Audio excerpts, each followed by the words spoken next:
Ang gusto namin malaman ay yung statement niyo na you just don't like the way Bongo does things.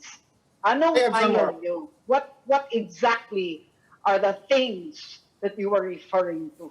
That Yeah, you call the Lucy, problem, that you called the biggest problem in the country, among the biggest Hindi naman. problems in the country. Hindi ko naman sinabing biggest. Sige pa. That's an exaggeration. I didn't say that. Okay. I have my own personal observations, okay, and I'll just keep it myself for now. Like I said, I don't want to talk about that.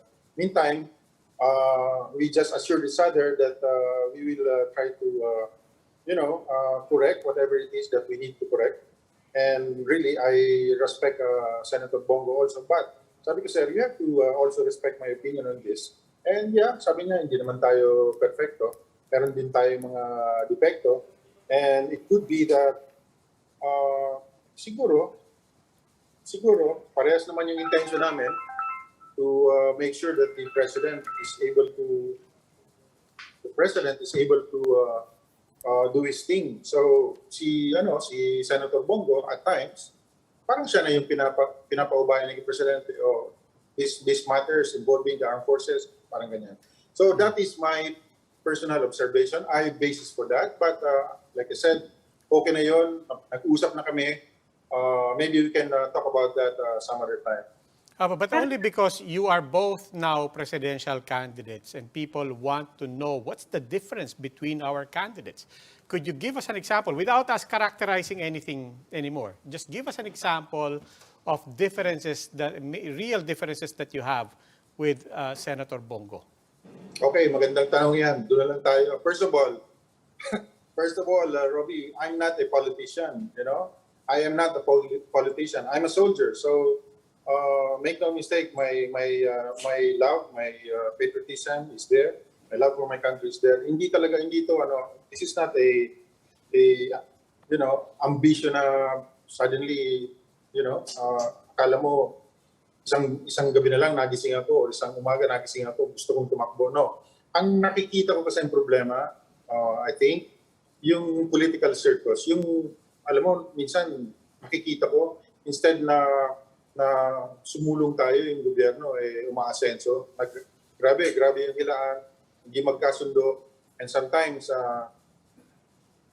may mga internal issues na sumasambulat because hindi nag-uusap-usap within the organization itself, within the, I don't want to say household, but what I'm saying is minsan naapektuhan yung performance ng ating presidente because of this intramurals that's happening around him. Ngayon, naobserbahan ko ito sa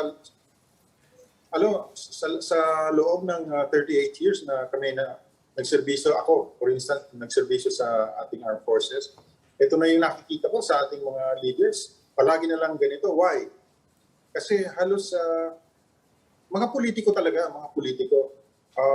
self-preservation, political survival, yan palagi iniisip. Minsan, maraming bagay-bagay na mas importante, mas kailangan ng bansa, hindi magawa because of this problem. So sabi ko, maybe ang isang solution dito ay for the people to have some other options. Maybe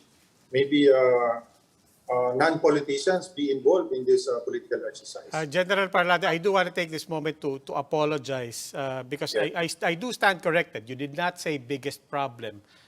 That's my mistake. I apologize for that. But this is what you did say. You said, I cannot align with Senator Bongo. I'm sorry, but kasama siya sa mga problema ng bayan natin. What did you mean by that? Like I said, Robbie, pinag-usapan na namin yan ni Senator Bongo, nagkasundo na kami doon. I have my basis for saying so, and he has a basis for denying. Well, sabi ko nga, nagtapos kami doon. At the end of the day, it's really about making sure that this government is intact to the end para matapos ng ating presidente ang dapat niyang gawin before he steps down. So, ayoko na. I don't want to delve on that. Maybe some other time, I promise you, we're going to talk about that. Okay, Okay, Jennifer. what about the... go ahead, Ami. Yeah. Sorry? Ami. Na lang strengthening of the institution. Ano ba exactly? What do you mean by that? What needs strengthening in the armed forces? Over Okay. the past 6 years, tingin nga namin, lumakas ng lumakas yung armed forces. In fact, ano pa yung kulang at ano yung na-weaken? And Okay. needs strengthening. Okay, the Secretary of National Defense has issued a statement also, but this is I'm going to give you my personal observation in my last 5 years in the service. You know, talagang ang laki ng inabot ng yung reform sa armed forces natin, yung Army Transformation Roadmap, yung AP Transformation Roadmap, Sale Plan ng Navy, and the Flight Plan of the Philippine Air Force. Talagang naka-take off yun ng gusto. To the point na sa ngayon nga, napakataas ng trust rating ng armed forces. Number 1 sa lahat ng agencies ng gobyerno. So what I'm saying is, the systems are in place, all these reforms are in place, but sometimes nagkakaroon kami ng problema because there are some intervention from the outside. So yun yung nagiging problema, Ami. And I think, hindi lang nagsasalita kasi ang armed force. Ako, retired na ako. I'll just share to you some of my observations in the last 5 years. Talagang we still need to strengthen many of these systems in the organization. Until such time siguro na talagang totally shielded na kami from political and partisan affairs and external intervention. Of course, alam natin na mayroong Secretary of National Defense na nag-oversee niyan. That's understood. But pagka masyado lang malayo sa chain of command, nakikialam pa doon sa that's not good, that's not healthy for the organization. That's my personal observation. And you can do your interviews and maybe anonymous magsasalita sa inyo ang ibang members ng armed forces. No, can you be more specific on the reforms you want to introduce? Because we understand this is going to be your platform in running for president, no? Can you be more specific? Ano yung balak niyong introduce na reform?